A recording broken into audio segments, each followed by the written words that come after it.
Assalamualaikum warahmatullahi wabarakatuh. Alhamdulillah rabbil alamin. Alhamdulillahil fattahil alim alladzi arsyada man istafahu min ibadihi lit-ta'allumi wat-ta'lim wa ja'ala al-'ilma sababan najati wal fawzi biz-zulfa 'indal malikil 'azim. Wassalatu wassalamu ala man arsalahullahu hadan ila siratal mustaqim wa ala alihi wa sahbihi al-faizin min suhbatihi wa ittiba'ihi bil khuludi fi daril baqa'i wan na'im. Alhamdulillah di malam hari ini kita bisa salat maghrib berjamaah. Mudah-mudahan kita selalu diberikan istiqamah oleh Allah Subhanahu wa taala.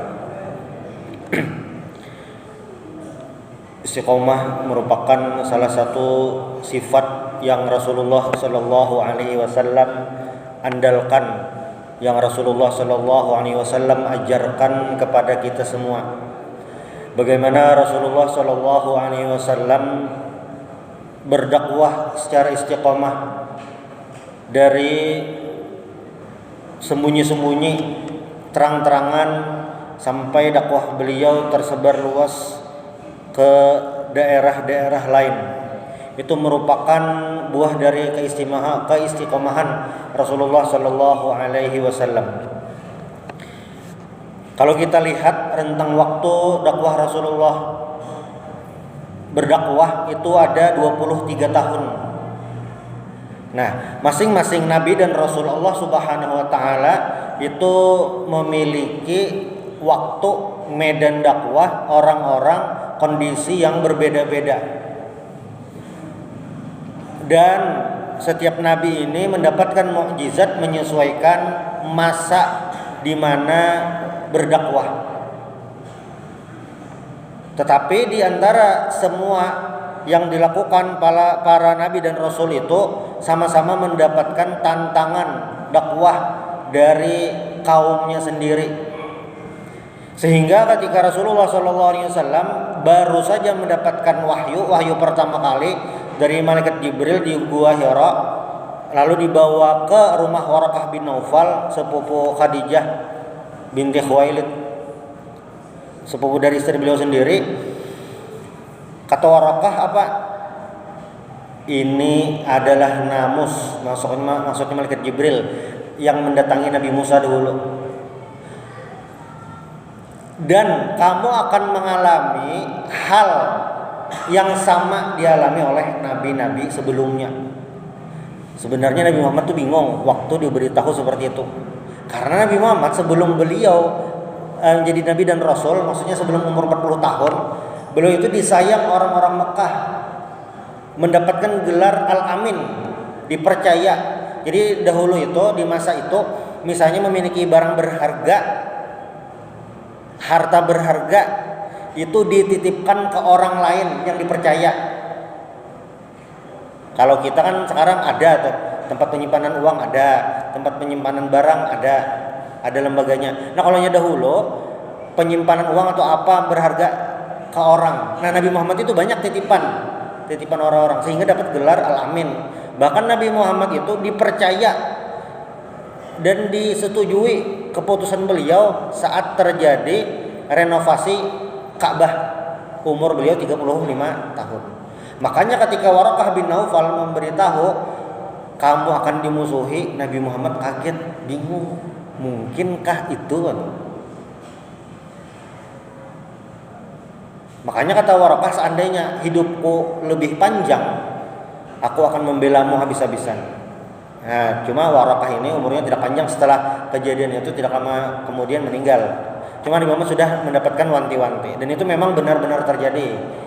3 tahun Nabi Muhammad dakwah secara sirriyah, dakwah sirriyah itu aman, tidak ada apa-apa. Nah, ketika Nabi Muhammad mulai berdakwah secara terang-terangan, disitulah mulai terjadi hambatan-hambatan nyata.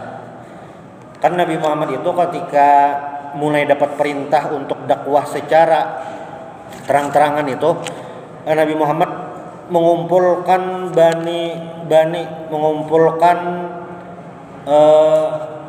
orang-orang Quraisy dari berbagai macam kabilah. Untuk apa? Untuk mendengarkan dakwah Nabi Muhammad sallallahu alaihi wasallam.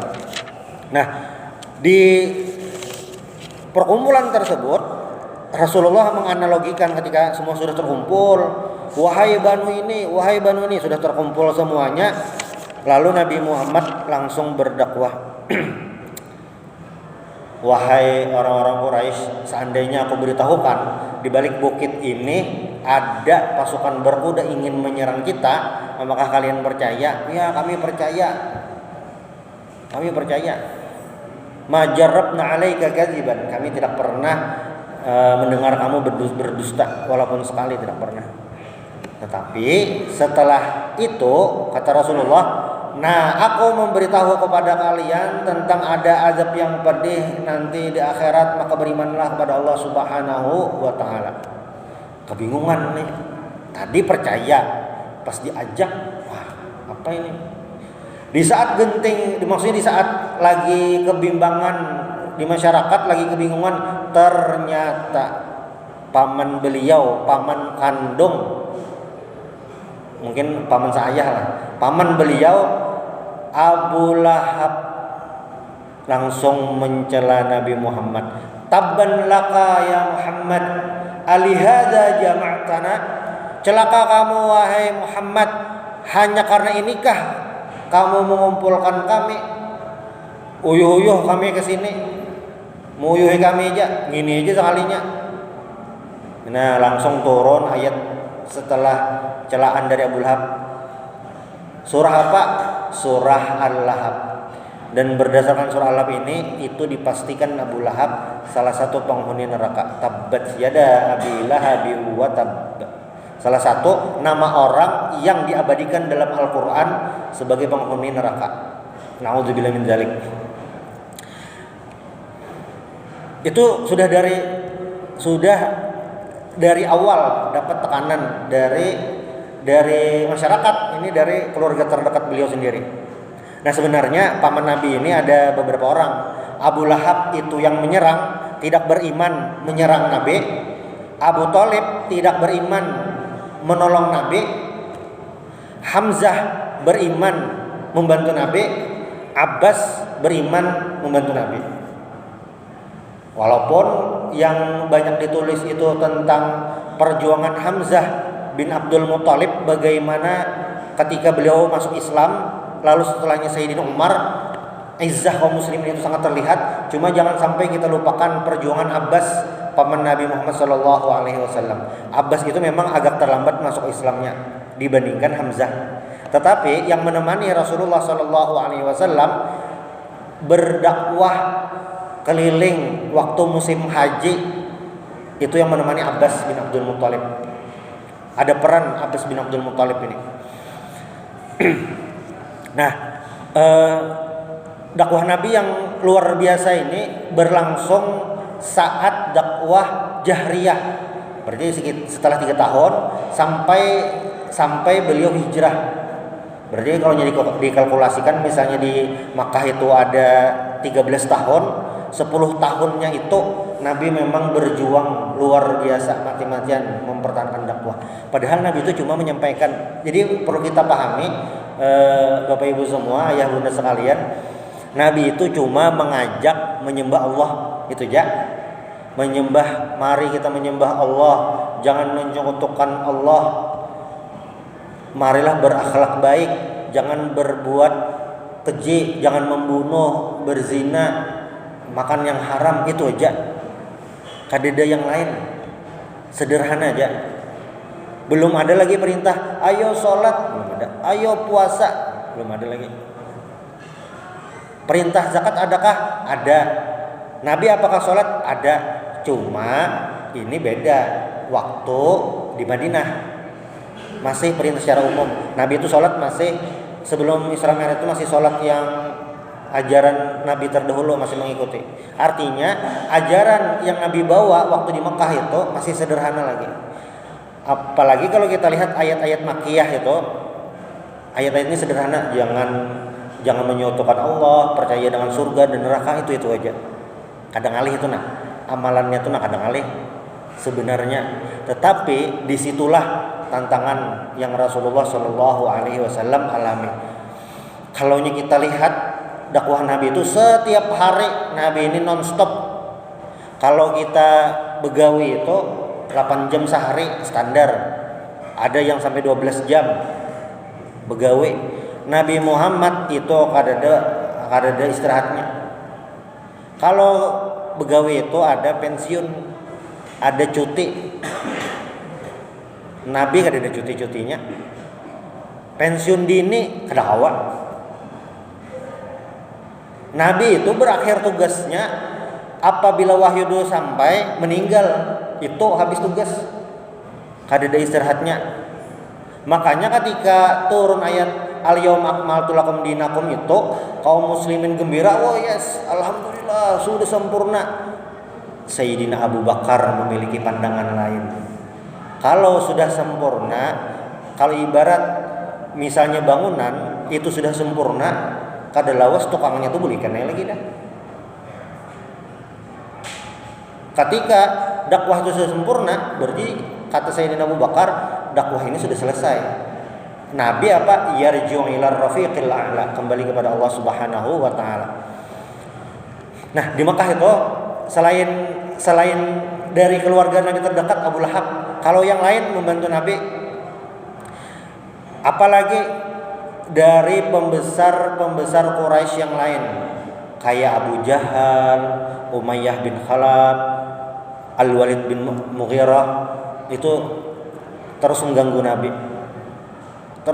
Nabi, macam-macam. Kalaunya hari ini, versi hari ini di medsos, lalu di pekerjaan, lingkungan, semuanya Nabi dijegal. Tetapi kaum muslimin itu sama-sama kuat bertahan, tidak ada yang lemah bertahan. Bahkan kayak Sayyidina Bilal itu dapat siksaan dari Umayyah bin Khalaf, dijamur di bawah terik matahari, diletakkan di atasnya batu besar, ahadun ahad, tinggal itu aja lagi, tapi bisa bertahan. Jadi ini paket lengkap. Nabi Muhammad bertahan, para sahabat saat itu bertahan. Makanya as-sabiqunal awwalun itu memiliki posisi yang berbeda, kedudukan yang berbeda dibandingkan sahabat yang lain, karena mereka mengalami hal-hal yang tidak menyenangkan bersama Rasulullah Shallallahu Alaihi Wasallam. Dan para sahabat ini ketika berjuang bersama Rasulullah Shallallahu Alaihi Wasallam itu bukan hanya sekedar berjuang berdakwah bersama, tetapi itu melatih mental mereka, dan mereka itu mendapatkan pandangan-pandangan yang luar biasa. Nabi Muhammad memberikan visi-visi yang luar biasa kepada para sahabat. Jadi para sahabat itu percaya apa yang dilakukan Nabi Muhammad ini bisa melakukan perubahan. Contoh sederhana kayak kita nih, kita lagi sasat, ada kawan memang orang situ, kita percaya ini tahu jalan, tenang kita, tenang aja, nih sini aman, kita jalan sasat, tenang aja. Kita sasat, ada Google Maps, aman, tenang kita percaya. Ketika sasat ada orang situ, madakan ini kita aman. Para sahabat itu percaya 100% kepada Rasulullah SAW bisa memberikan perubahan. Dan anehnya juga sebenarnya, kenapa jadi orang-orang Quraisy itu, pembesar Quraisy, kafir Quraisy itu sangat berhati-hati, sangat takut dengan gerakan dakwah Rasulullah SAW, karena mereka juga percaya gerakan Nabi Muhammad ini akan membawa perubahan.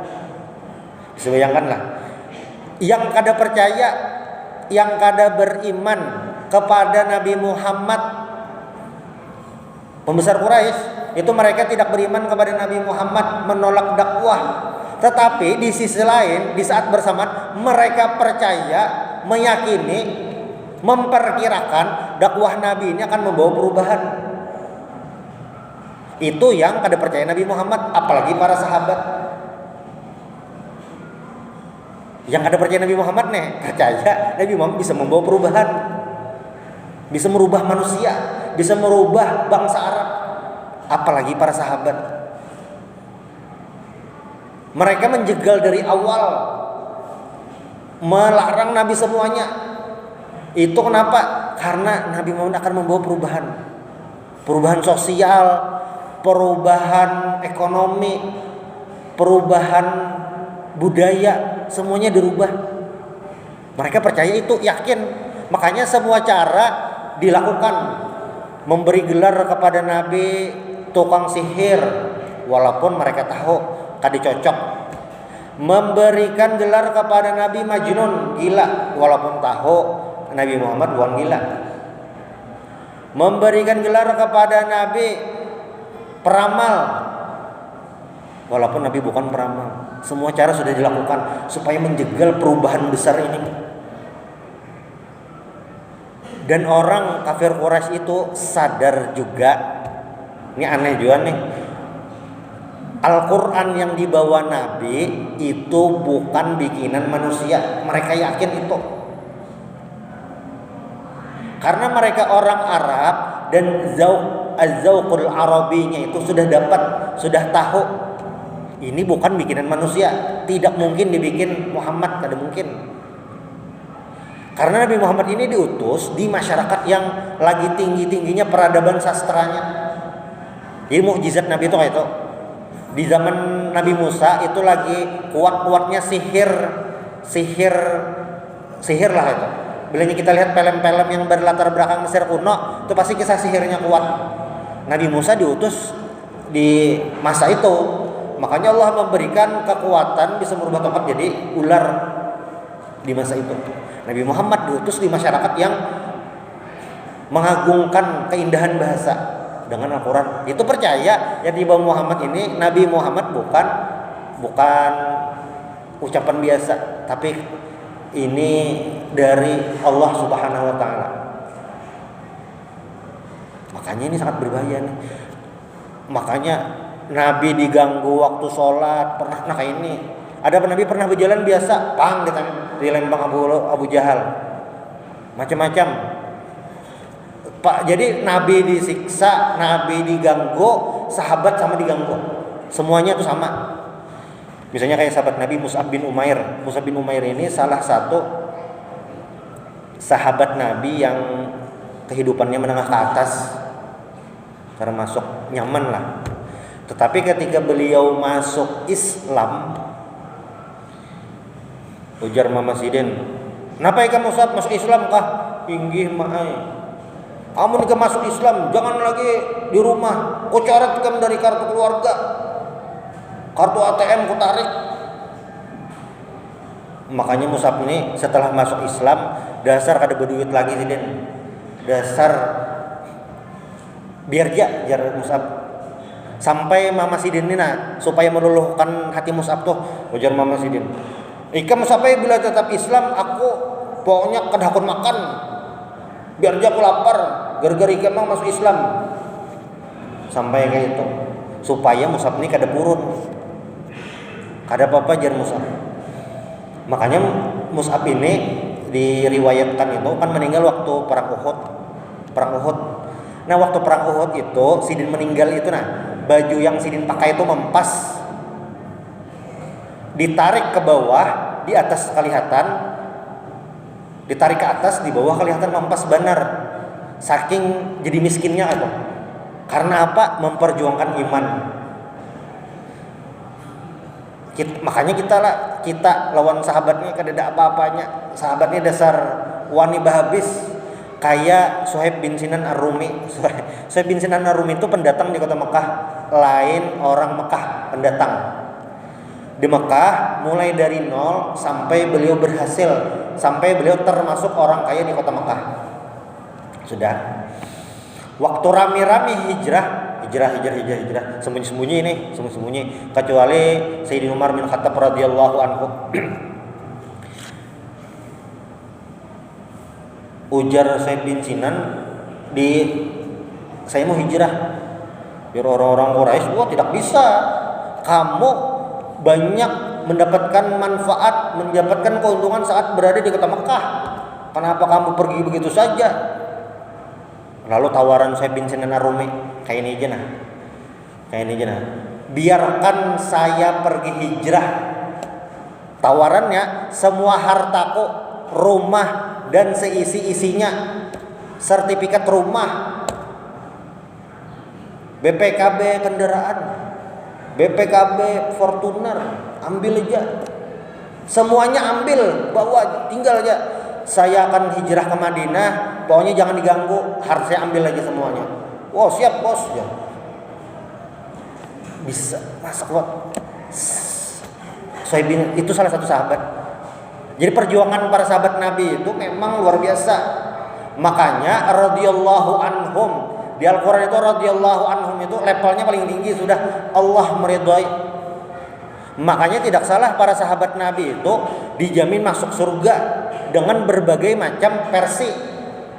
Ada al-asyrah mubasysyirina bil jannah, 10 orang yang dijamin masuk surga. Kayak Sayyidina Abu Bakar, Sayyidina Umar, Sayyidina Utsman. Sayyidina Utsman itu kan yang setelah Sayyidina menukari sumur. Surga tujuan Nabi. Misalnya lagi istri-istri Nabi surga juga. Khadijah istri Nabi itu dipadahkan malaikat Jibril sudah ada rumah di surga. Siti Khadijah masih hidup. Kayak kita juga, pian sudah diulakan rumah di Bunyamin 5 tingkat, fasilitas lengkap, himong. Itu kita di dunia, apalagi di akhirat. Pian sudah disiapakan kuburan di Karangpaci, kayaknya gimnya.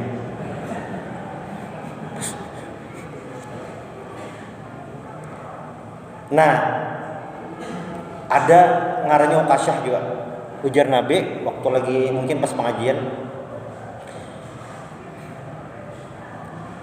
sab'una alfan, ada 70.000 min ummat yadkhulunal jannata bighairi hisab, masuk surga bighairi hisab, masuk surga tanpa hisab-hisapan. Purun kada kamu bayangkan manglah entah pas dibangkitkan langsung ke surga atau pas dibangkitkan orang dihitung sidin santai aja mahadangi.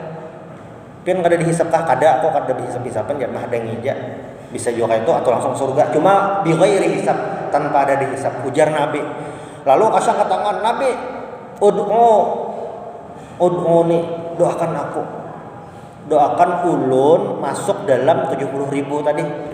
Nabi kada mendoakan, Nabi langsung aja anta minhum, kamu masuk 70.000 tadi, salah satu. Soalnya ada seikong ke tangan pulang, Nabi ulun bang, sabaqaka biha Ukasyah, sudah terdahulu Ukasyah memboking. Padahal kan 70.000 kurang satu masih banyak lagi. Nah cuma yang sahabat yang tadi levelnya mungkin kada kayak Ukasyah, jalan surganya bisa lain gitu, nah kada sama. Waktu Nabi Muhammad kan menggambarkan Abdurrahman bin Auf itu masuk surga terlambat karena menghitungi harta dahulu. Surga juga agak terlambat karena banyak harta. Banyak tuh kisah-kisah para sahabat. Bilal bang, Bilal itu Nabi memadahkan surga itu apa?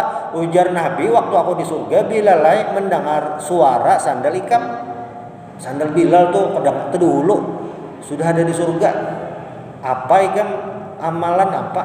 Ujar Bilal, ulun sembahyang sunnah wudu, tuntong wudu sembahyang sunnah 2 rakaat. Macam-macam versi masuk surganya, jalannya tuh ada. Nah ini karena apa? Memang perjuangannya waktu bersama Rasulullah Shallallahu Alaihi Wasallam bukan kaleng-kaleng, memang all out, memang kekuatan penuh, bisa bertahan kayak Maroko bertahan. Pokoknya bisa bertahan dari serangan orang-orang kafir Quraisy, bisa bertahan. Nah, jadi rumusnya sama. Ketika orang-orang baik itu berjuang untuk menegakkan kebaikan, orang-orang jahat itu berusaha juga menegakkan kebatilan. Amun kada kita yang uyuh, buhannya yang uyuh. Uyuh kita kayak yang semalam nyulun sembahyang gerhana, makin uyuh makin banyak pahalanya. Buhannya uyuh, bisa kada jadi hasil apa-apa. Syariat kita ini, umat Nabi Muhammad ini konsepnya luar biasa. Mau kita bayangkan, kita bilanya begawe ini begawe, kada hasil bisa disari ke atasan. Ini jauh seharian begawe kada jadi apa-apa, kada kelihatan hasilnya. Tapi dalam syariat kita, ajaran Nabi Muhammad ini mulai merencanakan itu sudah dihitung pahala. Kan gawian apa? Mulai merencanakan, belum apa-apa lagi sudah dapat gaji. Belum apa-apa nah, masih mengetek lagi. Sudah dapat gaji dah. Kan kita tuh dapat gaji itu karena pekerjaan gitu. Lain hayalan, kada gak begawi apa ya yang mahayal sudah dapat duit. Bagian perencanaan mungkin aja Bang.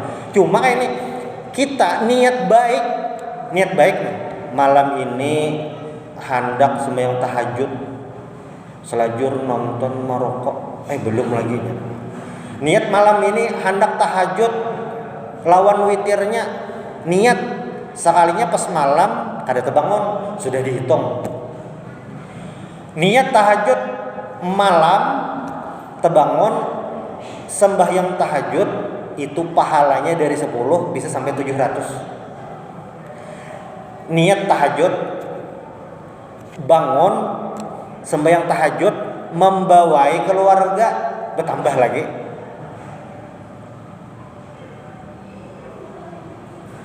Itu dari niat dikerjakan sudah jadi dapat pahala. Niat hendak mengambil sandal orang, niat pokoknya aja bilanya di masjid ku hendak menghurupi sandal menghurupi ini kan lain mencuntan berhurupan sampai ke masjid sudah kada jadi hendak mencuntan. Kenapa? Buruk seberatan sandal yang lain kada jadi. Kan niat dah mulai rumah, dasar niat benar. Pokoknya bilanya sampai ke masjid mencuntan sandal, niat benar, sudah merencanakan, sudah melihat CCTV dah, di mana kada kelihatan CCTV-nya, sudah memantau dah semingguan rajin sembahyang di masjidnya tuh memantau itu aja. Siap dah sekali hari kada jadi. Tuh niat padahal dah niat bujur, tapi belum dapat pahala juga satu. Niat padahal niat bujur dah merencanakan matang, kada jadi, niat itu dia jadi satu. Nah, makanya para sahabat itu ketika melakukan perjuangan tahu yang akan didapat seperti ini. Mereka percaya apa yang disampaikan Nabi itu benar dan Nabi tidak akan berbohong. Makanya tahan dengan berbagai macam siksaan. Nah, tawaran orang-orang kafir Quraisy pun kepada Nabi bermacam-macam. Mulai kayak Utbah bin Rabi'ah itu datang lawan Nabi sendirian.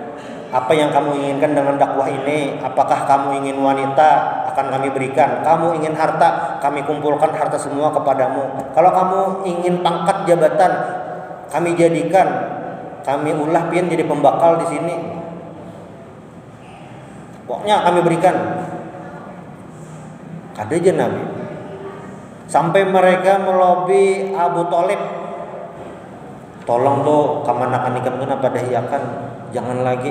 Jangan lagi menyebati Tuhan pada Tuhan kita. Makanya ujar Nabi Muhammad, seandainya asyams fi yamini, di tangan kanan, al-qamar fi yasari, aku tidak akan berhenti dari dakwah ini sampai Allah memperlihatkan kemenangan. Sampai seitu. Sampai ini berbagai macam cara sudah buntu pada awak. Sampai mereka menawarkan kepada Nabi Muhammad apa? Kayak ini jana tawarannya, negosiasinya. Kita bergantian aja. Sebulanan kami menyembah Tuhan pian, sebulanan pian menyembah Tuhan kami. Ada yang madakan setahunan gitu. Pokoknya kita bergantian aja kan kayak itu aja dah. Jadi kaduyuh, kadang aleh. Jadi kami ada tersembah Tuhan pian ada tersembah Tuhan kami, nah itu aja. Sampai itu tawarannya. Nah, setelah ada itu tidak lama kemudian turun surah Al-Kafirun. Surah Al-Kafirun.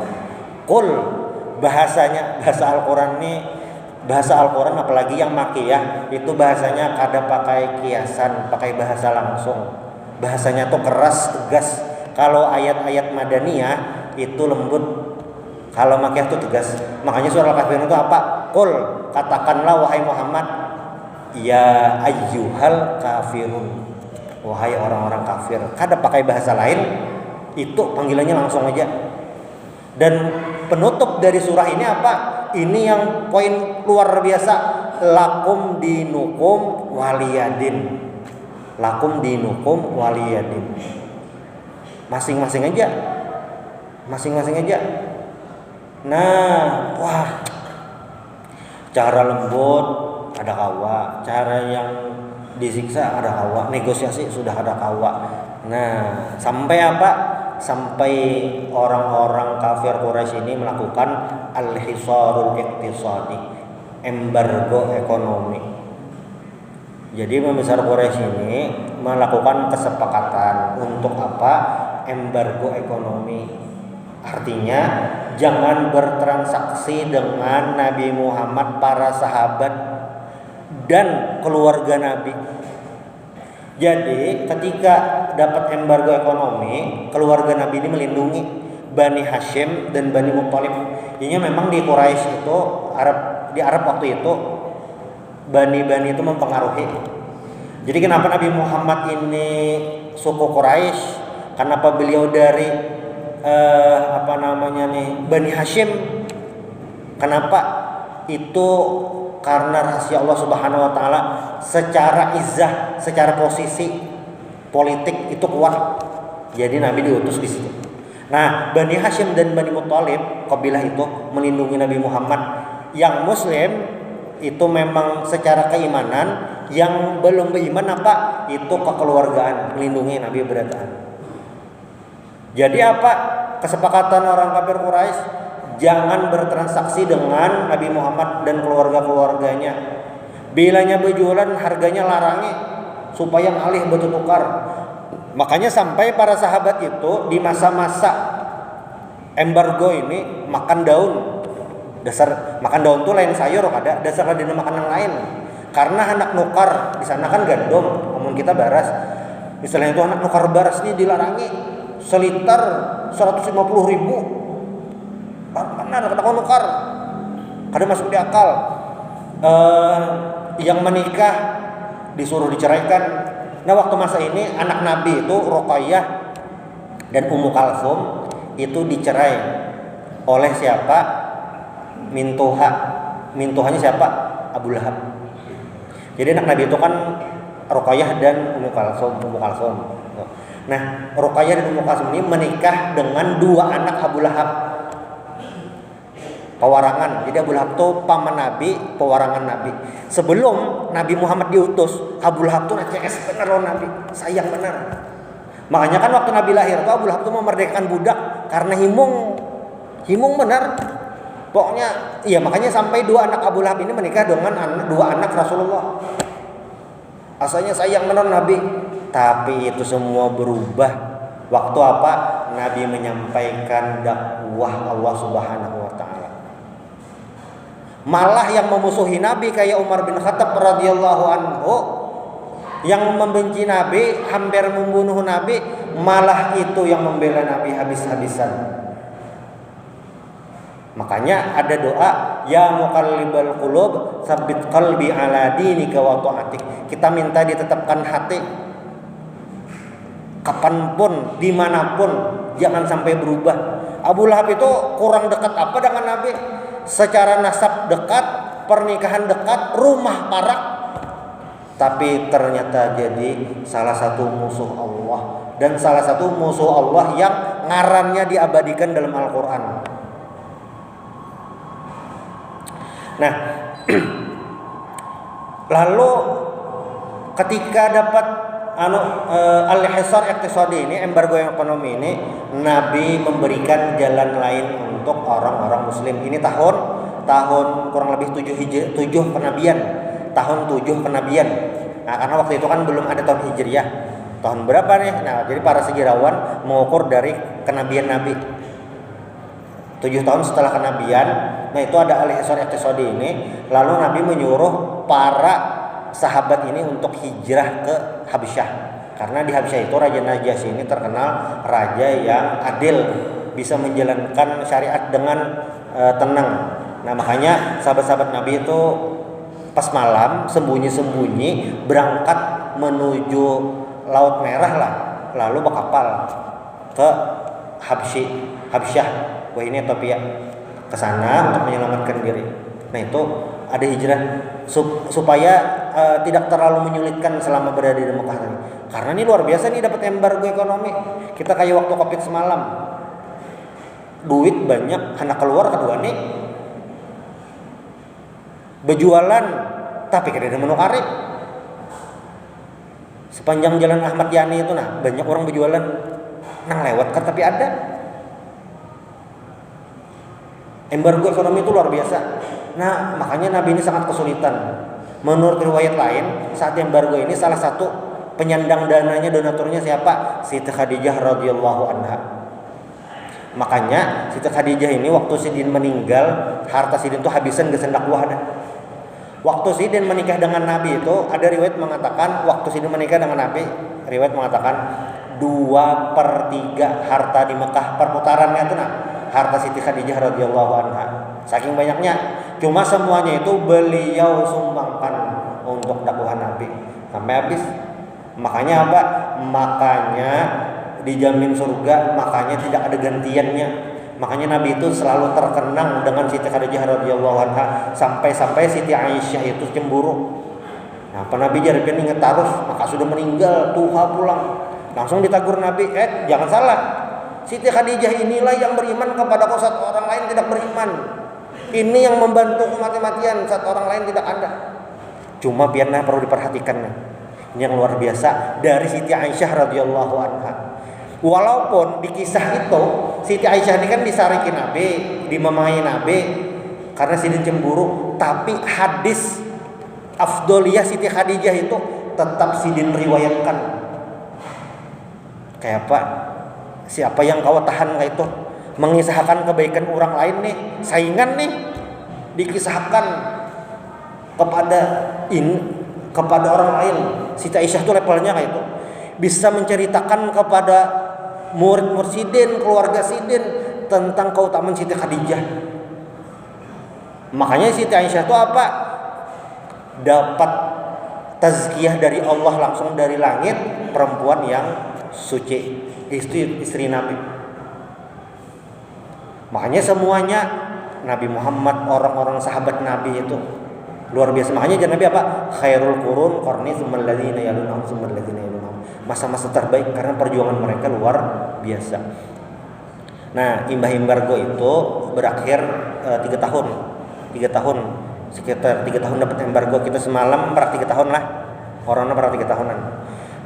3 tahun dapat embargo ekonomi. Setelah embargo itu berakhir, ternyata orang-orang Quraisy ini ada yang kasihan juga itu. Dihentikan embargo ekonomi. Nah, tidak lama kemudian paman beliau Abu Thalib meninggal, istri beliau Siti Khadijah meninggal. Makanya di tahun itu, tahun 10 kenabian itu dianggap atau disebut sebagai Amul Huzun, tahun kesedihan. Karena dua tulang punggung dakwah Nabi tidak ada lagi meninggal. Itu sangat sedih. Tapi di tahun yang sama kan Siti Khadijah itu meninggal bulan puasa. Abu Thalib itu banyak riwayatnya ada memadahkan sebelum itu. Nah, Siti Khadijah meninggal bulan puasa. Nah, tapi di tahun yang sama, kurang lebih tahun sama, bulan Zulhijjahnya Nabi itu dakwah ke jamaah haji. Jadi dulu tuh haji kayak kita ini juga sama, kan ada kemah buhan negara ini, kemah negara ini. Nah dahulu itu kemah kabilah ini, kemah kabilah ini. Nah musim haji Nabi itu berdakwah ke kemah-kemah kabilah-kabilah itu. Ayo masuk Islam, ada surga dan neraka, ada azab yang pedih, kalian harus beriman. Kesini. Sebujurannya Nabi ini sudah melakukan setiap tahun, dari tahun keempat tiap tahun itu. Cuma hasilnya kelihatan tahun ke-10. Jadi tahun ke-10 itu Nabi dakwah kesini, gagal. Banyak tuh gagalnya sampai Nabi bertemu apa? Bertemu 6 orang dari suku Khazraj, orang Madinah. Afala ukallimukum, apakah boleh aku berbicara kepada kalian? Boleh.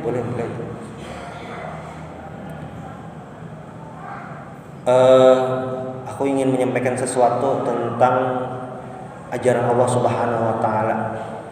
Marilah beriman kepada Allah, ada surga dan neraka. Kalau kita berbuat baik mendapat ganjaran, kalau kita berbuat buruk akan mendapatkan siksaan. Macam-macam Nabi menyampaikan dakwah. Lalu yang enam orang suku Khazraj tadi, bahasa kita baca cangangan kayak. Kenapa? Nah? Karena ini orang Khazraj ini orang Arab asli. Rivalnya suku Aus itu Baqlayan Tarus tuh. Nah, Yahudi pas pindahan ke Madinah, umpatan perang tujuan, umpatan perang saudara. Yahudi ini kayak ini bilangnya kalah. Biar aja kami kalah ada apa? Kaina bilangnya ada nabi yang terakhir, kami bergabung dengan nabi yang terakhir, akan kami kalahkan kalian. Bilangnya kalah, pasti kayak itu. Tunggu kedatangan nabi yang terakhir, pasti kalian akan kalah.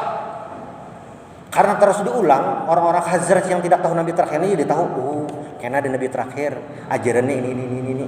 Makanya waktu Nabi Muhammad menawarkan dakwah, ini yang dipadahkan Yahudi semalam. Kasih kita langsung beriman. Ngapok liur Yahudi itu duti. Kayak langsung ini cepat nih kesempatan kita. Makanya berenam tadi langsung masuk Islam. Karena memang sebelumnya sudah ada kisah Nabi yang terakhir langsung beriman. Makanya kalau kita lihat dari itu, lalu perjanjian Aqabah 1, 2 sampai Nabi hijrah, orang Madinah tuh sudah setuyuk masuk Islam. Karena awalnya dari berapa? 6 orang tadi. Bayangkan nih, 6 ya nih yang merubah peta dakwah Nabi yang asalnya di Makkah itu stagnan, tidak berubah sama sekali. Sangat sulit untuk menambah umat, menambah orang. Ternyata di Madinah itu berubah sama sekali. Nah, ini yang luar biasa dari perjuangan Rasulullah Shallallahu Alaihi Wasallam. Itu buah dari keistiqomahan Nabi. Bayangkan aja walaupun mustahil Nabi merajuk. Aku jam malam ada apa-apanya juga. Bebuhen muntung ada masih juga. Bebuang liur basi. Bayangkan, karena mungkin Islam sampai ke sini. Itu karena istiqomah. Makanya nabi-nabi, para ulama itu hatinya lapang dada. Nabi itu pernah ditawaki tahi, pernah. Kita sembahyang beribadah kada pernah sampai gangguan itu. Kada pernah itu diganggu orang supaya jangan sembahyang, kan ada kita aman-aman dia di sini, nyaman aja. Nabi sampai gangguan macam-macam, dicekik apa-apa macam-macam Nabi dapat. Tapi karena istiqomah Nabi bisa bertahan. Itulah yang membuat semuanya berhasil. Lawas tuh menghadangi tuh 13 tahun pas tahun 10 kenabian itu baru berhasil kelihatan. Dari 6 orang. Jadi kita kada kawa melihat itu secara hitung-hitungan matematika manusia. Rahasia Allah itu yang lebih besar. Cuma memang ada perjuangan istiqomah Nabi itu luar biasa. Siang dan malam Nabi kesini sampai Nabi itu kan pernah ke Taif. Nabi ke Taif untuk berdakwah karena di situ ada keluarga Nabi. Tapi ternyata ditolak mentah-mentah sampai Nabi dilempari batu, sampai Nabi berdarah. Makanya Nabi kan waktu lawan Zaid bin Harithah nih kuyuhan, duduk dulu singgah di kabun orang. Benawang dulu kuyuhan. Datang malaikat. Ya Rasulullah, ya malaikat. Kayak apa ulun balaskah? Ulun balikkah kotanya? Jadi memanglah umat-umat dahulu tuh umat dahulu sebelum Nabi Muhammad, nabinya berdakwah, misalnya kayak Nabi Hud, Nabi Soleh, dakwah macal kadalawas turun azab tuh, blak hancur. Kaum Ad itu adalah orang Arab bahari. Tapi waktu Nabi diutus sudah punah, ada lagi orangnya. Suku Ad, kaum Ad itu ada lagi. Karena apa? Sudah hancur seberatan habis, dimati habis kada bersisa. Kayak itu. Waktu Nabi ditawari, apakah ingin saya hancurkan? Ya Nabi kada usah maka apa sidin hati sidin kayak kita imbah ditampar orang aku balasakan kah aja tambahi lagi aja Nabi kada yang kada usah. Innahum la ya'lamun, mereka tidak mengetahui. Barangkali anak cucu mereka nanti beriman dan bujur, sekalinya bujur. Waktu Nabi meninggal, searapan itu murtad dengan berbagai macam versinya. Searapan itu murtad kecuali Madinah, Mekah, beberapa kabilah lain lawan kota Taif nang kada murtad. Nang lain tuh ada yang mengaku nabi palsu, ada yang menyembah berhala pulang, ada yang kada akun bayar zakat, macam-macam. Tapi penduduk Taif beriman. Innahum la ya'lamun, yang tahu kalau kena anak cucunya. Banyak pejuang-pejuang Islam itu abahnya musuh Islam. Khalid bin Walid abahnya musuh Islam. Ikrimah abahnya Abu Jahal. Ikrimah itu meninggal waktu perang Yarmuk. Dan gara-gara Sayyidin berjuang mati-matian itu, perang Yarmuk itu bisa menang. Salah satunya. Karena mesti, makanya ujian Nabi, cucunya mungkin anak cucunya itu bisa beriman. Nah mudah-mudahan kita bisa istiqomah dalam beribadah kepada Allah Subhanahu wa taala. Subhanallah bihamdik, asyhadu an la ilaha illa anta, astaghfiruka wa atubu ilaik. Assalamualaikum warahmatullahi wabarakatuh.